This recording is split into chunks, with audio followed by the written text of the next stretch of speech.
Okay, all right. Tevin West Talks Radio. That's where you at. I'm headed to work. I'm a federal worker. So this is a day that no federal worker can miss. You got to get in here and possibly we got to send out some report to Elon Musk about what we did last week. That's what he's asking for. Now, there's the Department of Defense is, I think, they're holding off on their workers replying back. They don't want us to reply back. They want some more guidance on what they're supposed to send back. And for me, I'm always like sending reports to like my boss about what I did. I have a tag up with my boss every Friday about what I did and what I didn't do. So I mean, it's really not that big of a deal to me. I think that the only thing is, a lot of people might be. I mean, I would wonder like how much is what, like, right? Because like last week we were out on Monday, I think, and I was out on another day as well because I had to take care of something with my son. So I was out 2 days last week, and so since I was out 2 days last week, I mean, on leave, on paid leave. One was holiday, one was my own. I'm just wondering, like, are you going to use that against me? Are you going to say I wasn't doing much? Because the other 2 days the other days that I was in, I was getting it in. So, I mean, I just want to know, like, if we're sending it in, is it going to be the work that we didn't do? Like, what are you expecting to see? And so I think that might be why they don't want us to send it. Oh, another thing too is, and this isn't my idea. I got this from a YouTuber. I forgot his name. I'm always forgetting people's name right when I need to know them. He was like, Elon Musk is asking everybody. First of all, Elon's dicked out on ketamine. First of all, let's just keep that straight. Elon's dicked out on ketamine, hard. And so, bro is wigging out. Bro's like how Hitler was. Hitler was on methamphetamines like real hard, like through the whole time he was running Germany to the point he just became a madman. So and he ended up killing himself. So that's all I'm gonna say. But yeah, so he's dicked out on ketamine and he's asking people to send everybody to send all their emails of what they did last week to one email that may or may not be encrypted and protected. That's it's outside of the chain of command of the of of the of the government, of the Department of Defense. So you're asking everybody to send something there. You know what I'm saying? Even FBI, even Homeland Security, you're asking FBI to send something there. You're asking Air Force to send something there. You're asking Army to send. You're asking all these civilian workers to send information about what they did, whether it be, you know what I'm saying? All this stuff is for FOUO, for official use only. And some of it's classified and some of it isn't classified. And some of it's top secret and some of it's SCI. Y'all might not even know what that means. There's levels to this. So you asking them to send you asking them to send that to your possibly encrypted or unencrypted email? That's wild. That's like not smart from the man's like supposedly like one of the smartest guys that putting stuff on trying to put people on Mars. That's not smart. So, but that was what the YouTuber was saying. You know what I mean? And I think his name is Huey Lee. But for me, I'm not really worried about it because it's just like, well, we're gonna show what you're made of. You know what I mean? You're gonna show what you're made of. I mean, I've been doing stuff, so I'm not really worried about it. And plus, I'm not a probationary employee. There's still, I mean, anybody can get got at this point, but I'm not really worried about getting got. I'm just more of like, all right, just put it down. If you need to send it, send it. I don't think if you're doing stuff, you don't have to worry about it. And you don't have to worry about all. And even if it does happen, for me, I know those times can be scary when you're without security and stuff like that. But I've been without security before, and God was able to provide. And so, for me, if he provides for the birds of the field and the animals on the ground, he'll do it for me. And I'm not perfect. Sometimes, subconsciously I think about these things and stuff like that. But we're at this point where we it's looking like a certain someone sold us out to the highest bidder. And you can call it early if you want. I think that it's a possibility that Trump might have sold us out. This is retaliation and get back. You understand me? This is retaliation and get back. That's what it is. It's retaliation and get back. Donald Trump not getting elected that second term in a row, that right there is like, it's a competitive thing. You know what I'm saying? So he didn't get that. And then when the next term came around, it was like, I got to really make it stick. I'm going to really make you feel it. And he was saying, like, make America great again, but I don't think we understood, or I don't think some people understood what make America great again. I think a lot of the working class is working class, and there's the elites. I think a lot of the working class that support MAGA, like, really, really hard, right? Because there are people that don't care for Trump, didn't vote for him. There are people that didn't like Trump, just Republicans, and voted for him. And then there's MAGA, who probably want him to be king for life. So, but I don't think whichever camp you're in, whether you voted, if you're a MAGA, a lot of MAGA are working class. If you're MAGA and you're working class, he does not care about you. And I think that a lot of people thought, Donald Trump gets in, he's good for the economy. No. Donald Trump is good for the economy of the elites. Donald Trump is good for the economy of elites. And him not getting in the last time, like, he wants to really make it stick. And it's like he don't see nothing but at the top, it's just us. Like, there are rap songs that talk about this type of stuff. You know what I mean? Like, all I care about is money in the city that I'm from. Like, it's very, very echoing to me, because it's deep. It is deeper than rap. How about that? So for me, it's retaliation. It's get back. It's, I'm gonna make it stick. I came here to do a job. He didn't trying to isolate us, pull us back. We're not really entertaining allies anymore that we usually entertain. We kind of left Ukraine for dead, clicking up with Russia.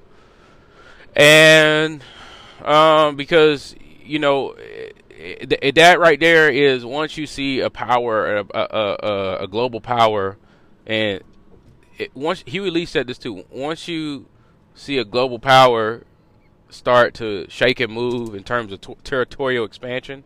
Now, I don't know if Donald Trump could just be talking, but if you're talking about territorial expansion and you see a superpower like America move on actually getting Canada as a 51st state, or absorbing Greenland as a U.S. territory, then what's to stop Venezuela from trying to absorb Ecuador or Peru? What's to stop Greece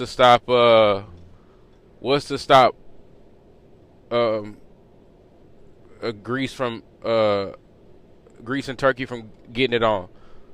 What's to stop Greece from absorbing Cyprus again? What's to stop Serbia from absorbing Kosovo again? You understand what I'm saying?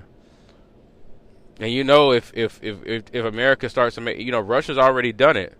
Russia's already, we are past that point of, let's play nice and let's have borders and let's not have war. This has been some of the most peaceful times in human history. It's very unlikely that this stuff will happen again once we go back to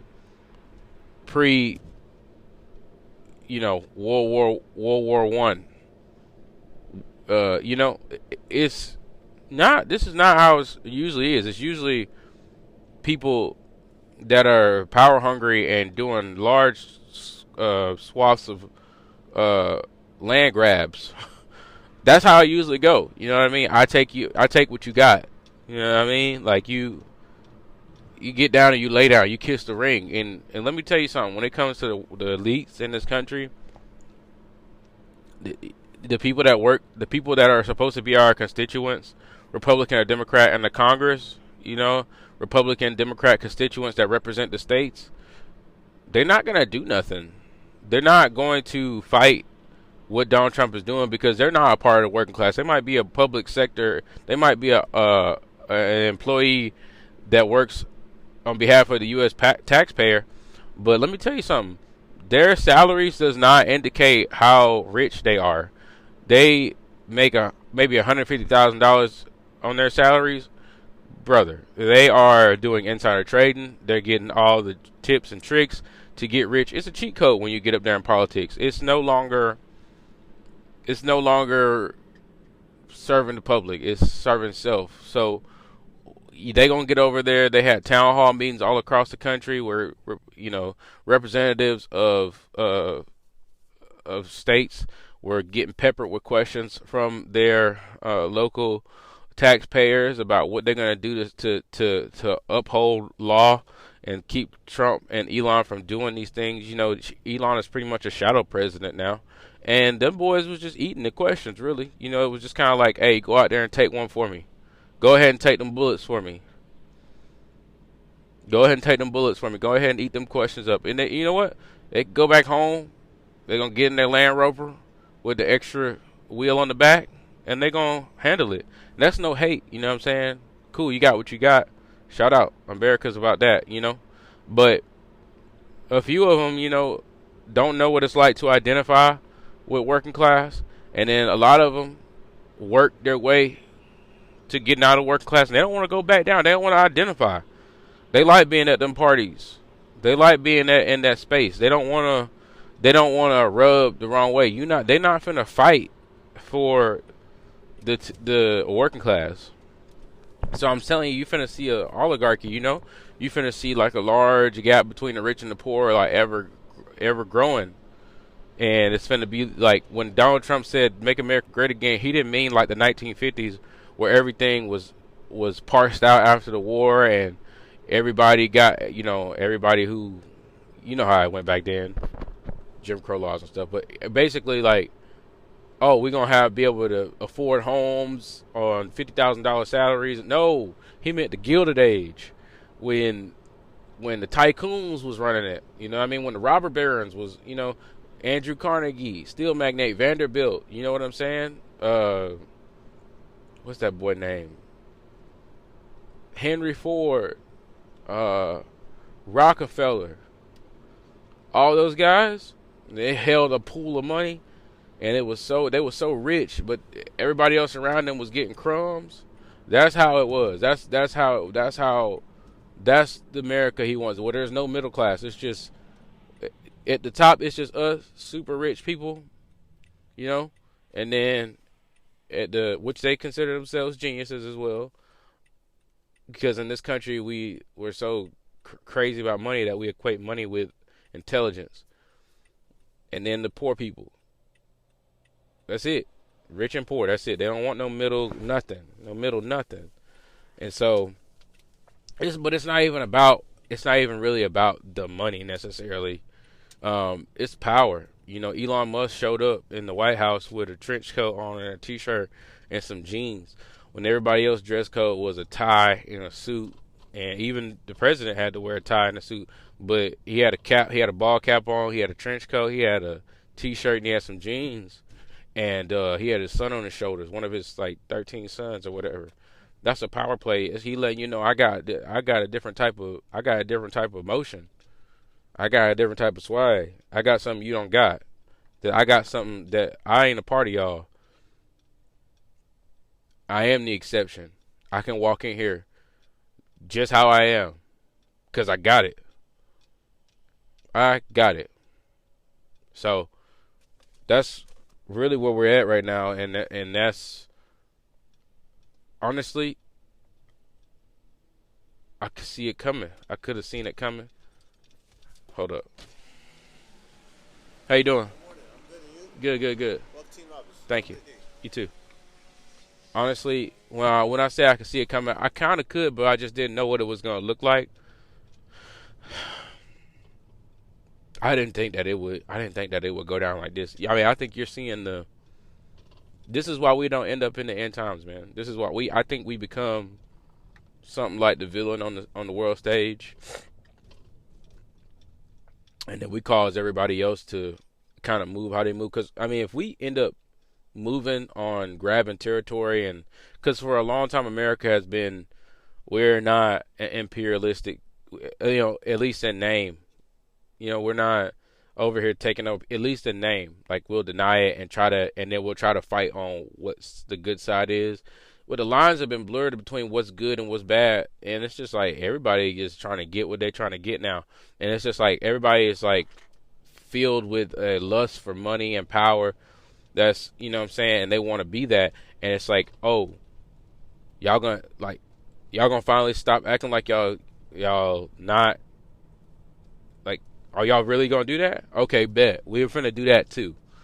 And so once we say it's game, it's free game, I feel that Russia's gonna continue to expand into Ukraine. I mean, probably if they take over the whole of Ukraine, they'll probably expand into Europe, which is probably why JD Vance was like, "Hey, Europe, you need to get your crap together." This is not me. This is JD Vance. Hey, Europe, you gotta make sure you get, because the EU is not like a military right now. You need to get a conglomerate of military together to go and fight Russia, because the USA has been footing the bill as a proxy for that. So it's like, and now the regimes have changed in our country, so it's not on. I mean, the regimes have changed, so. Now the person that was voted into power, he wants to click up with the other side. That's what he wants to do. That's what he wants to do. And so now Europe is out in the cold. Europe has got to see to it that Russia doesn't invade the rest of Western Europe. Or go on a tirade and invade. I mean, you know what's going on. Europe, I got international community. You know what's going on. Russia, Vladimir Putin. Russia's leadership hasn't changed since Vladimir Lenin. You don't understand that? Okay, listen. Vladimir Lenin his body is still on display. After 100 years, don't that tell you something? Vladimir Putin is KGB. Okay, Mikhail Gorbachev retired, and then I think there was another dude that replaced him, but then that dude was just like, I'm gonna give it to Putin, and that other dude after Mikhail Gorbachev was like, I don't really like Rush. I want to be at the top. I don't care about this communism stuff. I want to be at the top. So he just wanted to be the man that run it. But while he was a constituent, he was one of the top Soviet Russia in the Russian Republic. In the Soviet Republic, excuse me. Then when he got up to the top, he was like, I'm gonna just give it over. I'm just hand it over to Putin. Putin came up in the USSR.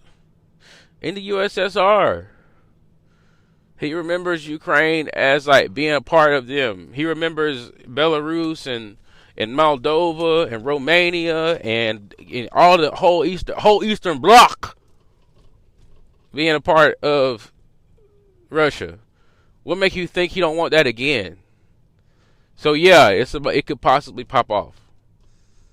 And if we as America end up moving and grooving and trying to get other things popping, then it's probably going to be like that with everybody else who got that itch to scratch. And that's all I wanted to say. And this parking lot is filled to the brim. So, Talks Radio, Tevin West, I am out. I got to find a place to park.